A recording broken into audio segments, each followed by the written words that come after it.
Sharron Angle has emerged from her self-imposed exile with the Nevada media and had an interesting confrontation with a local reporter yesterday. Watch this. Why do you want to eliminate it for younger folks? Because your plan calls for transitioning out. You have believed the Harry Reid lie. Your own website says transition out of the program. What does that mean? Transition into a personalized account. But ending Social Security as we know it. A personalized Social Security account that they can't raid.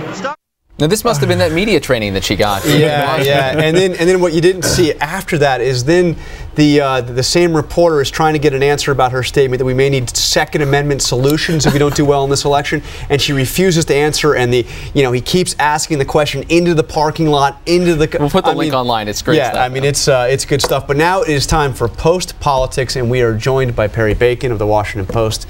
Thanks for joining us, Perry. Good to see you guys. I mean, what do you make of this? She just spent a week back here on the East Coast meeting with the Republicans, doing some interviews in conservative media. That was her first interaction with the Las Vegas or the Nevada press since she got the nomination. How does it look?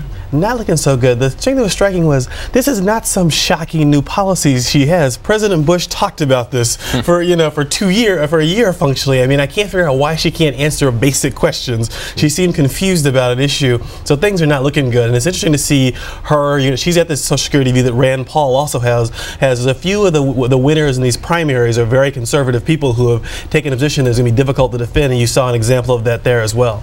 Indeed, it's going to be an interesting ride, I think it's fair to say. I want to ask you about Joe Barton and the fallout from that. He apologizes for the apology, but you heard right there from Mr. Van Hollen saying he doesn't stand alone. This highlights something broader. This is a fight Democrats are willing to have, and Joe Barton may have handed a news cycle or two to President Obama. I think more than that, it's going to be in fundraising announcements. This is going to be discussed over and over again. It's going to be on the Sunday shows. I'm sure Rahm Emanuel is going to be on one of your shows, I think, is going to talk about that. This is going to be an issue for a few days Republicans have to deal with, and it took them off a really good week where everyone from Keith Olbermann to Rachel Maddow was attacking the president until Thursday.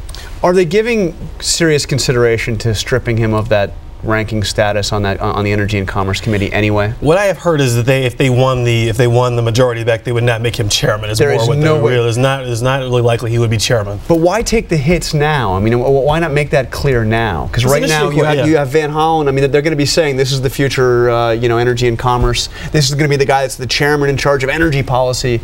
I mean, when I asked the staffers that, they just said we're not there yet. Maybe if he makes one more remark, we're not there yet. See what the fallout is like first. Don't dump him immediately. I imagine he's going to be talking less than Sharron Angle. That's probably the new strategy.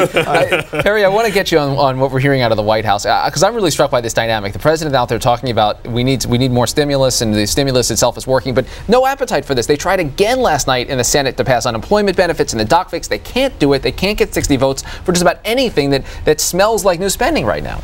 They can't get 60 votes for anything that smells like anything that might be a controversial vote. It's not just about the spending, like the immigration. We had a few weeks ago with the Arizona law. People said we're going to change immigration laws. That went nowhere. There seems to be no appetite on Capitol Hill for any vote that a Republican could advertise about. I mean, so this is a spending argument, but even broader than that, you just have a lot of fear up there from the Democrats about any. Right. They've taken enough tough votes this year. I'll be very curious to see what happens on energy next week if the Democrats come up with something real on energy again, because there's a big wariness among the Blanche Lincolns of the world of I've taken enough tough votes, I'd like to keep my job, and you keep endangering it with all these risky votes. And the unemployment thing particularly interesting because unemployment, all they're asking for is to extend unemployment. Right, this bill has been stripped. If you remember the original House bill that was passed in December was huge, and this bill is being stripped and stripped and stripped, and still they can't pass. Looks like we're legislating is pretty much done, is was my sense of it. Maybe they should just say gone for summer vacation. Or gone for hoping to keep our jobs. Fair enough. All right, Perry Bacon from the Washington Post Politics. Thanks for being here. Thanks for having me, guys. And as Perry mentioned, this week has Rahm Emanuel, an exclusive Sunday headliner. Don't want to miss that. Lots of great questions for Rahm. He always makes news. And I imagine some interesting answers. So thank you. All right. We'll see you next. And we're not soccer experts, but go.